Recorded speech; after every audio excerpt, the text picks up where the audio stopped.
Coming up on CTV News tonight, a revisit to the red zone and Kaipoi residents' reaction to a false hope. Welcome to CTV News, I'm Rob Cope-Williams. Action within the Christchurch City red zone has been monumental over the past few weeks. We take you in there. Even getting into the red zone is a bit of a challenge. The army personnel manning this checkpoint didn't expect a bus full of media. We're now within the red zone. Minister, you'll be very pleased with what's been happening as far as progress, and it's all positive. Well, I think so. We would like it to move more quickly. I think the reality is that as soon as we can get most of these damaged buildings down, the sooner we can get on with determining exactly what the city is going to look like in the future. And you know, one of the amazing things, I don't know if you can be able to get the shot of it, but you can now see the Heritage Hotel behind us, the old government building, which has survived really well. It's truly beautiful, and I think giving that a better vista is going to be a good thing for the future as well. So lots of positives inside a situation that is very, very difficult. It's lovely to see that the press building is actually going to keep its main entranceway, because that's been a major part of New Zealand for a long time. That's right. Very, very hard, of course, for the engineers to do that sort of thing. But it does show that there's a high degree of sensitivity to the things that we're all familiar with. And wherever they can be saved, obviously they are. But for many of the buildings, that's just not going to be possible. Press building. If you look to your right, you'll see the dome from the Regent Theatre has been removed, and the Regent Theatre has been... Roger Sutton, obviously a big job for you. Is it an ongoing sort of moving targety thing? It is. I mean, you can see the press building coming down here. There's a lot of other much more complex buildings that are still to come down, and they just by definition are going to take time. You know, some of those large 10-storey buildings, they don't come down in 5 minutes. They're going to take long periods of time.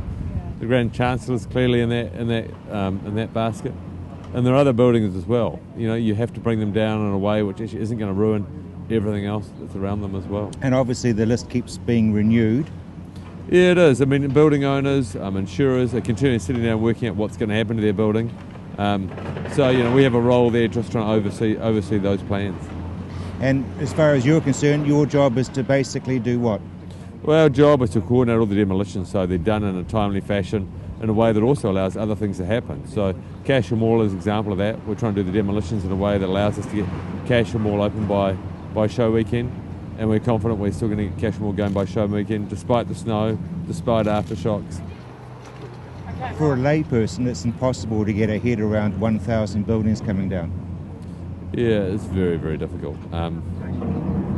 And I guess I go back to my memory on February the 22nd, when I remember coming out onto Manchester Street and just seeing so much damage out there and thinking, you know, for the first time in my life I really pinched myself. Gee, has this really happened? Is there really this much destruction that's gone on around me? You proud of the demolition guys and the general public? Yeah, I think the demolition guys are working hard. Some of them working very long days. I've brought in a lot of extra equipment. And so far there's also been a good record on health and safety. We actually haven't had any serious injuries in here, which is really good considering the nature of the work they're doing. The temporary accommodation service was set up from the 7th of February because we knew that we were coming up to a time when people may have exhausted their insurance component to assist with their accommodation. As it turns out, there were very few who ran out of insurance accommodation money in March. But there were a larger number we expected and do expect from September 4 this year, as the anniversary of the September 4 event comes up. So the temporary accommodation assistance is available at a rate of $180 a week for a single person household, $275 a week for a household of 2 people, and $330 a week for 3 or more people. That's not means tested. It's not asset tested. It's for people who have a mortgage or other outgoings, but essentially a mortgage, but who have exhausted the insurance component of accommodation assistance. There's been a lot of talk about winter heating and a suggestion that the program was being curtailed. I think that has been overstated and somewhat unfairly represented. First point I'd make is that Fletchers have indicated that the program will start to slow down. Now that's perfectly reasonable and to be expected. In the initial stages, the assessment was that we would need to put in some 4,500 winter heating units. up until the 27th of July, there had been over 9,000 winter heating units put in place. And so the program has met more than twice what was expected. And for people that need to have emergency heating put in place, the program continues. I was going to talk about a couple of things. The first thing was we've got an expo this weekend on Saturday and Sunday at the CBS Arena to try and put in one place information for people who think they are going to be moving about house packages, about land packages, insurance, banks. So we've tried gathering together as many organisations in one place as we can to go to a one-stop shop to get information. So that's at the CBS Arena this weekend. We've got something like 70 different organisations who are going to be exhibiting. They're also going to be operating under rules, so they can't make people sign up contracts while they're there, because the Minister said it's really important that people do actually take time around these sorts of decisions. They do actually consider them, but we're just trying to put everything in one place so they can start thinking about the issues and work out what they're going to do. Southeast corner of Grand Chancellor Hotel. The Press newspaper leaked details of a red zone in Kaiapoi this week, but it's drawn severe criticism. Hans, how did you feel when you opened Thursday's newspaper? Very disappointed and very angry to read that third of Kaiapoi is going to disappear without having been told anything officially. And then reading through the article, I was very disappointed. I'm an avid reader of the Press, and I've always admired their layout and what they've said, but this was just, I felt below the belt. If the information that the Press has stacks up, does that change your view? No, this information should not have come out at this stage. It should have come out after the people had been informed. At the moment, we've got people that are sitting on yellow lines. Their life is either one way or the other, red or green, and I think that's pretty bad. We've got 4 or 5, 6 maybe nights to go sleepless wondering whether we're going to be red or green. What happens to you now? I'm on the yellow line. The yellow line runs through this property here, right through the back of the property, according to the photograph, which was bad as well. It was a bad photograph. To me, it seemed like a 5-year-old had got a crayon out and put a yellow line through Kaiapoi. This affects hundreds of people here, and I just felt there was no concern shown for these people at all. Are you concerned that already the Christchurch zone has, and people are making provisions now to rent or to lease or to buy sections, that by not knowing what's happening, that Kaiapoi is going to miss the bus? Well, I hope we don't miss the bus, and I hope most people will stay here in Kaiapoi, but it's becoming increasingly harder because, as you say, the houses, the rentals, and the properties are disappearing. And for 1,000 probably houses to be replaced within Kaiapoi, I think will be just about impossible, certainly in a short time. And if you don't hear next week, and it's a longer time, what is that doing to your family harmony, to your stress level? So tell us what's going on in your family. My wife and I are pretty resilient. We've got a good family around us. We've got our children and grandchildren close by.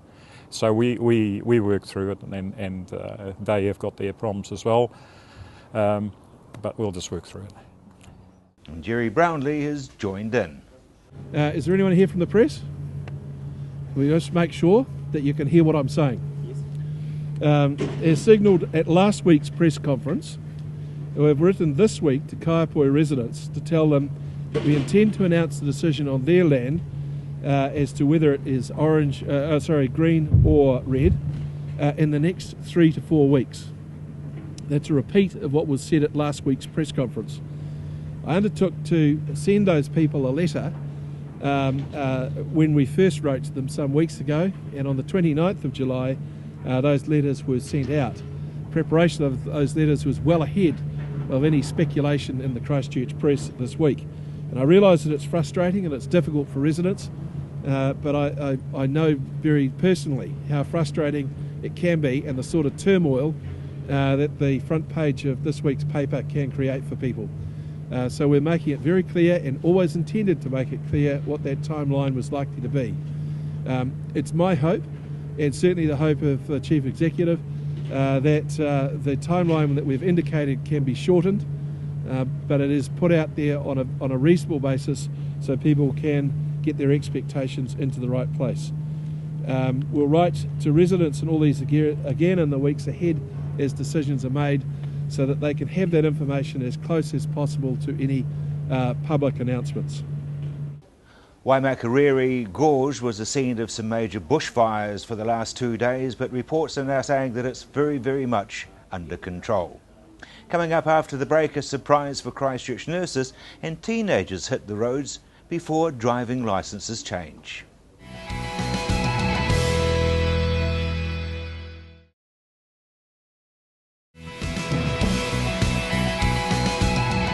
Welcome back. A piece of Canterbury's nursing history was unveiled today after a time capsule found during the demolition of Hagley Hostel in Christchurch was opened. Crowds gathered to witness the opening of the capsule, which contained a copy of the Christchurch Times dated March the 25th, 1931. It was found by contractors during demolition under the hostel's foundation stone. The foundation was laid in 1931, the same year the Napier earthquake claimed 256 lives, and was removed on 2011, the year, of course, that New Zealand's second most devastating earthquake, where 182 people died. Demolition began in May and was set to be completed by September, but as you can see, they are well ahead of schedule.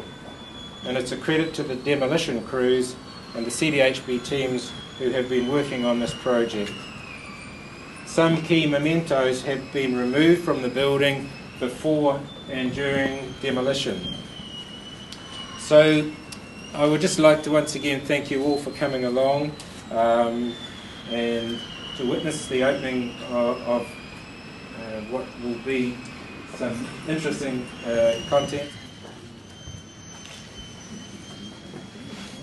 Well, I think in the capsule with two newspapers, two daily newspapers here, costing 2 pennies each, and dating back to 1931, gives us a great opportunity to look back and see what was happening at the time the foundation stone was laid.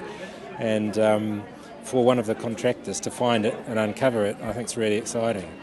I think they lay the foundation stone usually when they start the construction of a building, and it would have been a dignitary who will be identified in those papers who would have laid the stone on the day, and I'm just not too sure who that is at this point. Yeah, I expected there to be a newspaper because that seems to be what goes in there, but I thought there might also be some other items that might be recognising that period.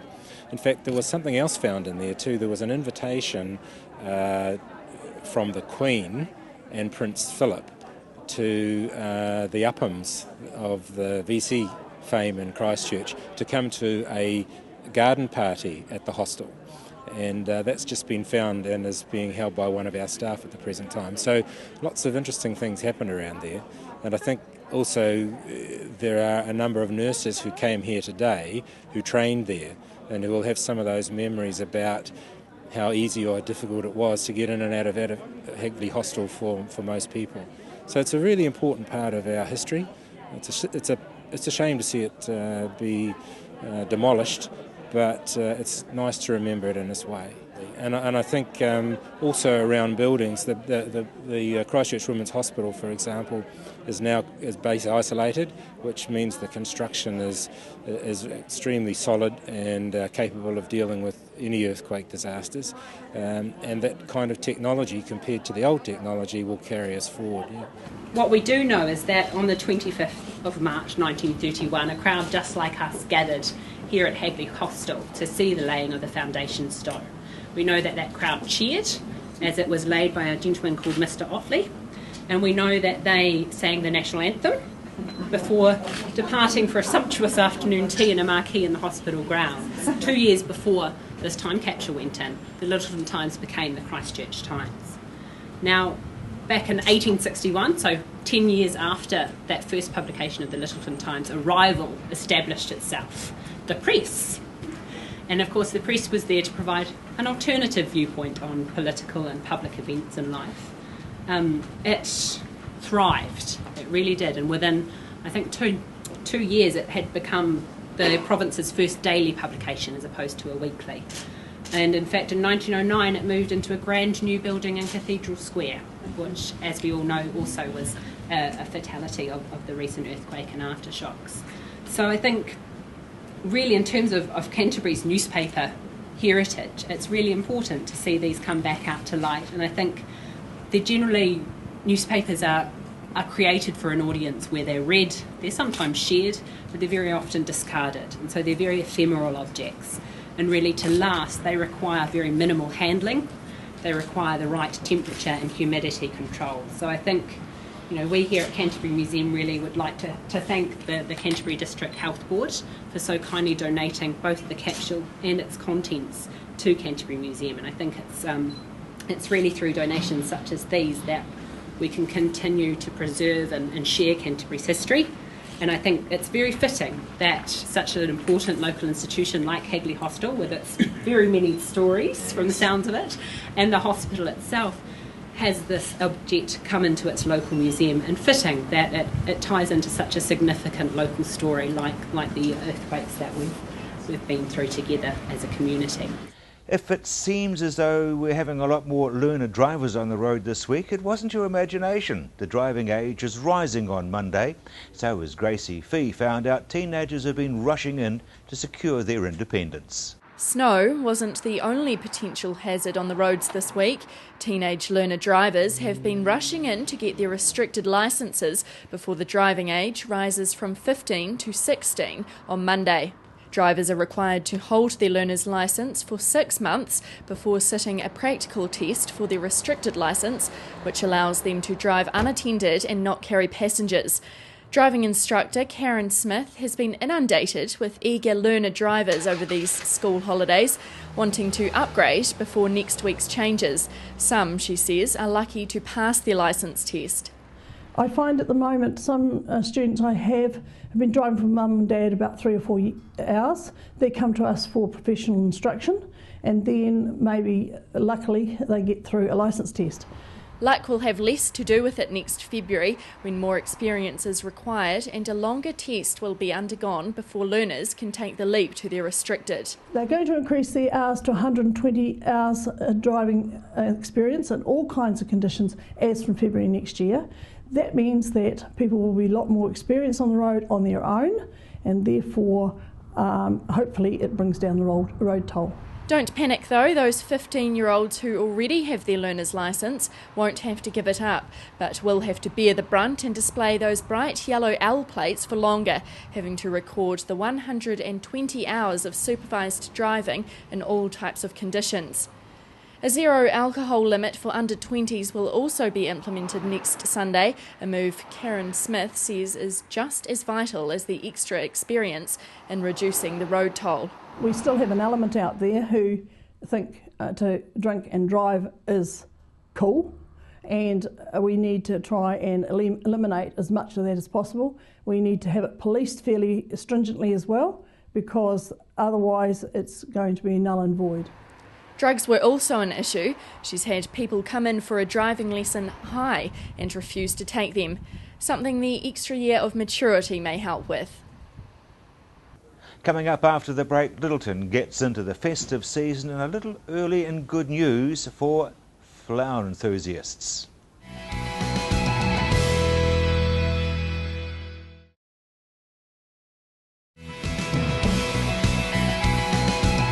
Welcome back. This week's weather was certainly wintry, so what better time to have a mid-winter Christmas party? The party was put on by the Littleton Community House for the town's senior citizens who have been receiving Meals on Wheels since the February quake. A young Samantha Early went along. A Christmas tree, decorations, even Christmas crackers. It was a true festive feast for Littleton's senior citizens. The elderly residents have been receiving meal deliveries cooked by about 20 volunteers at Littleton Community House. It started after the February quake. When the Navy left town, the community stepped in. They're now cooking 45 meals a day, 5 days a week. This is Littleton at its best. This is what Littleton has always done well and will continue to do well, and that's actually identify what needs to be done, roll your sleeves up and just get on with it. For residents like Reuben Romney, the meals have been a godsend and the party was a bonus. Today's great. It's a treat on top. Totally unexpected, but very enjoyable. It was a chance for meal recipients to thank the volunteers and those who donated food and money to keep the service going over winter. A couple of surprise Santas dropped in, one with flowers for the cooks, the other with blankets for the residents, who enjoyed getting together. A lot of them are basically at home because there's not a lot of places to visit here at the moment. And also it was an opportunity for the volunteers and the elder community to meet, because the only ones that actually get to meet them are the deliverers. Christine says they're reassessing the meal service next month, but they have the budget to keep it going till October, when it's hoped Littleton's supermarket will be back in action. The next Ellerslie International Flower Show will go ahead in Christchurch. The Christchurch City Council has confirmed the city's premier garden show will be staged in North Hagley Park from the 7th to the 11th of March next year. This year's show, scheduled for the 9th to the 13th of March, was cancelled after the February quake. $1.5 million was spent on the cancelled show.